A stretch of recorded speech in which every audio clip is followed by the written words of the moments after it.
Okay, good morning. Pumunta ulit tayo dito sa laundry service. Teka. Ayun. Good morning po ulit. Magte-10 ng umaga, Friday. So, nagpa-laundry service ulit tayo. Dinrap natin. And then, babalikan natin mamaya. Yung pina-service po pala natin ng mga damit is yung mga kinuha ko kahapon sa condo. Yung mga punda. Kung maalala nyo po, si Pins po bumili ng mga iba pang gamit sa condo, including yung mga pillows and parang cover dun sa sofa bed. So, kinuha ko po yung mga punda niya and yun po yung ipapalaundry natin ngayon, no? Para mamaya, pag okay na siya, kung may time pa tayo, ilalagay na natin or bukas kasi in a few days pupunta na po yung magre-rent sa condo. So yun nga, galing tayong laundry, no? Ngayon pupunta tayo sa pet shop kasi naman si mama may message ako, marami na raw garapata si Lola, yung aso namin. So it's time na ulit para bilan natin ng pangtanggal ng garapata. So usually, dati kasi ang sikat na binibilin, no, is Frontline ang tawag. May kamahalan siya, branded kasi. So dito sa pet shop na binibilan ko, meron silang parang tingi-tingi. Yung Frontline kasi, it cost around 300 to 500 pesos. Depende sa breed ng aso mo. Kung large breed siya, medium breed, or small breed. Doon magdidepende yung presyo niya. So yung sa atin, yung bibili natin yung parang pang general lang. Linagay nila maliit sa parang bote lang yun eh. Tingi-tingi. Papakita ko sa inyo, makikita nyo yun. And yun, nasa 100 pesos lang yun. I think ang bisa niya is good for 1 to 2 months, no? Yung Frontline naman, nagre-range yung 3 to 4 months siguro. So, dun muna tayo sa tingi-tingi, no? Tsaka, bihira na rin naman garapatayin si Lola. Kung meron man, ito, pwede natin bilan para mapatakan nila. Pinapatak po pala yun sa katawan ng aso, as in patak-patak. Huwag po sa balahibo, as in sa balat. Para makonsentrate po yung bisa nung Frontline or kung ano yung bibilin ko, kakalat siya sa balat para ma-penetrate niya yung mga garapata and yung mga itlog niya. Totally papatayin niya. So yun, nandito na tayo sa ito. Yan, nandito na tayo. Bababa tayo, bili tayo.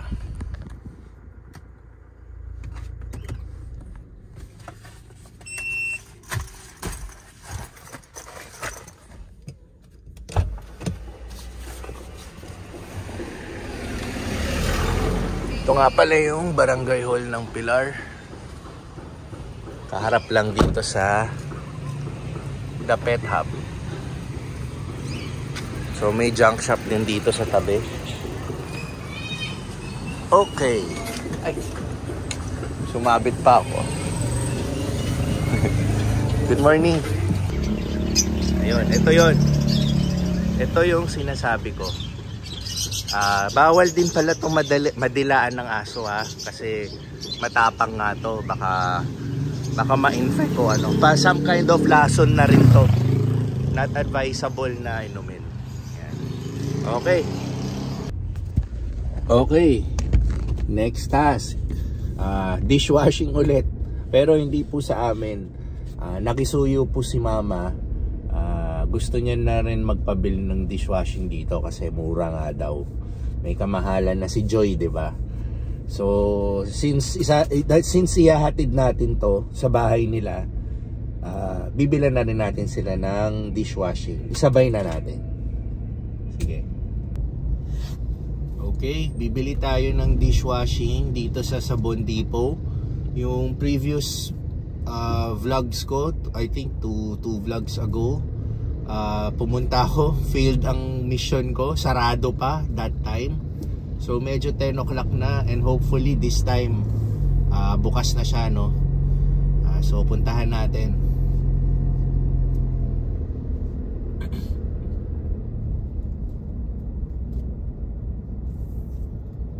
So, ito. At ayun, bukas na nga siya.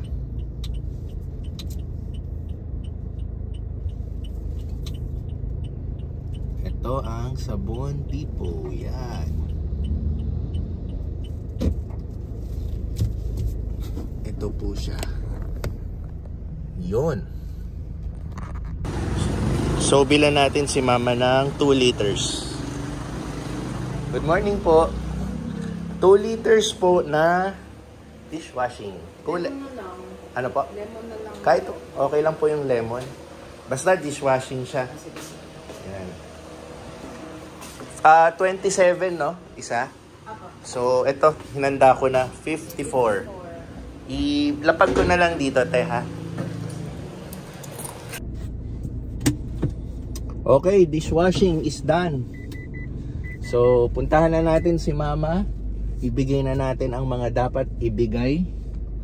So, ang bukas nga pala, no, si mama, kapatid ko, yung bunso namin, luluwas sila papuntang Pampanga. Ang Pampanga po kasi yung hometown ni mama, no? Doon po siya lumaki, doon siya pinanganak. Bibisita po sila doon kasi yung mga kamag-anak po namin doon nag-rent ng isang resort. Lahat po kasi ng September birthday celebrants isi-celebrate nila tomorrow doon. Pagsasama-sama na nila. So kami, unfortunately, hindi kami makakasama. Siyempre, may mga prior commitments na po kasi kami, no, na kailangan namin i-fulfill. So, sa mga kamag-anak po namin sa Pampanga na nanonood po palagi ng vlogs ko, pasensya na po kayo. Nakikita nyo naman po halos everyday yung mga ginagawa namin, no. Mahirap talaga minsan makakuha ng oras, lalo na paglalayo kami sa home base namin. So again, pasensya na po kayo sa mga kamag-anak ko pong magbe-birthday ng September. Happy birthday po sa inyo. Itong sa November alam ko magkikita-kita tayo eh. And of course sa December. Yung sa November may ikakasal po kasi kaming pinsan. So I think parang reunion po yun, no. And of course yung December, yun po yung annual Christmas party namin. So, doon na lang po siguro tayo magkita-kita. And again, happy birthday po sa inyo lahat. Pasensya na po ulit at hindi kami makakasama ni na Teens and Pixar. So, yun. Punta na tayo kay mama.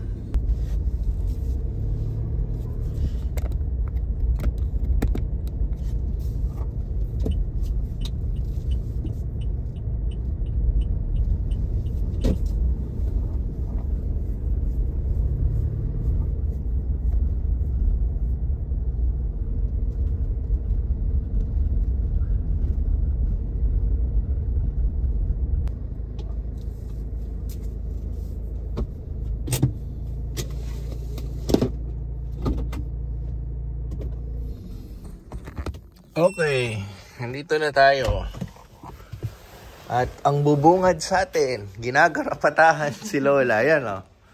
Yan ang dahilan, oh. Ginagarapata siya. Yan. Risa, bumili na ako ng yung frontline, pampatak sa kanya. Para guminhawa na siya. So, bibigay muna natin. Si Mama, pakitawag. Ito, bibigay na natin yung pangkabuhayan showcase. Ito at yung pang frontline ni Lola. Ayan, si Lola nangangate. Ayan, magbubuksan tayo. Wag na, mura lang to. Libre na kahit 5,400. Ito, oh. Pakita natin, oh. Kasi ang mapagmahal mong anak, binibigyan ka ng dishwashing. Ito yung kay Lola. Ay, Risa, oh. Pero mas maganda bagong ligo siya. Ayun. Ito nga po pala, ang aming bulag ng aso. Ayan. Matyagang inaano. Ito po yung sinasabi namin, oh. Ano tong tubig na to? Lason? Ayun yung po yung mga garapata nila, oh. Ayan. Si Mark ang iniisa-isa kumuha siya, niyan. oo. Pinagtsatsagaan isa-isa. Pero ngayon, kailangan muna niyang maligo, bagong ligo, bago siya patakan nung binila na nga natin. yan for ano eh. Ibang tawag doon? Yung Sino nga pala yung mga grooming. magba-birthday ng September? Ay, napakarami. Oo nga, mga kamag-anak namin sa Pampanga. September 3, Kuya Ray. Okay. September 9. Hindi. September 2, Tita Doring. Okay. September 3, Yung Kuya Tita Ray. Doring po, panganay nilang kapatid. Tapos September 3, Kuya Ray, asawa ni Ate Asawa Oni. po ng isang kapatid niya. Oho. Tapos September 9, Lola, Oning. Yung namatay na po naming lola, yung mother po ni Mama. Tapos 10, si Dayan. Kapatid kong babae. Tapos 12, ikaw. Ako. Tapos 14, Tita Kati. Ang dami nga. Oo. Tapos Tita Kati, kapatid niya po ulit. Yun. 17, si Chucky. Pinsan ko po yun. 18, si Rain. Pamangkin ko po yun. 22, Ate Emmy. Kapatid po ni Mama. 28, si Kim. Pinsan ko po yun. 30, si Kirsten. Kirsten. Pamangkin at inaanak ko po yung pinakahuling birthday celebrant. So yun, luluwas nga sila bukas ng Pampanga kasama yung 10:30 daw bunso kami kong kapatid. aalis. So lunchtime ang habol nyo doon. So yun. Ito, yung ginagawa ni Risa, oh. Ito pong aso namin, kahit bulag na, malakas pa naman. Ayan. Talagang, inabutan. Kumain yan. Malakas kumain. Inabutan na lang talaga siya ng old age.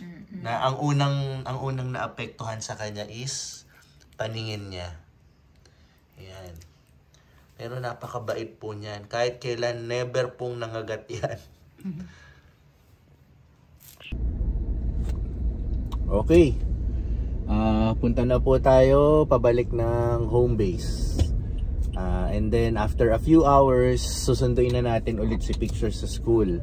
Since Friday ngayon, last day of school for the week again. So weekend, wala ulit pasok, and then Monday ulit, of course. So yun po. Kita-kits ulit mamaya.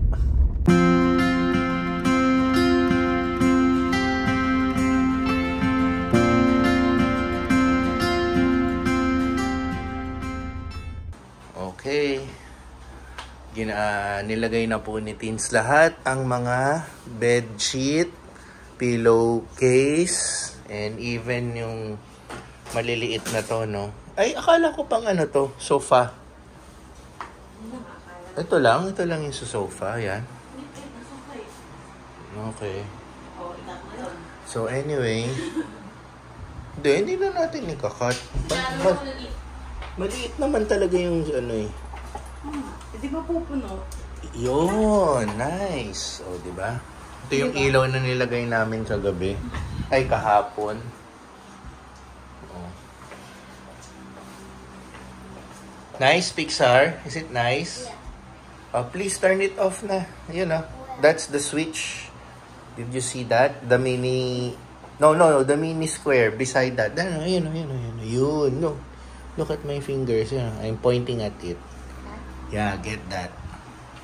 And then there's a switch there. There, good job.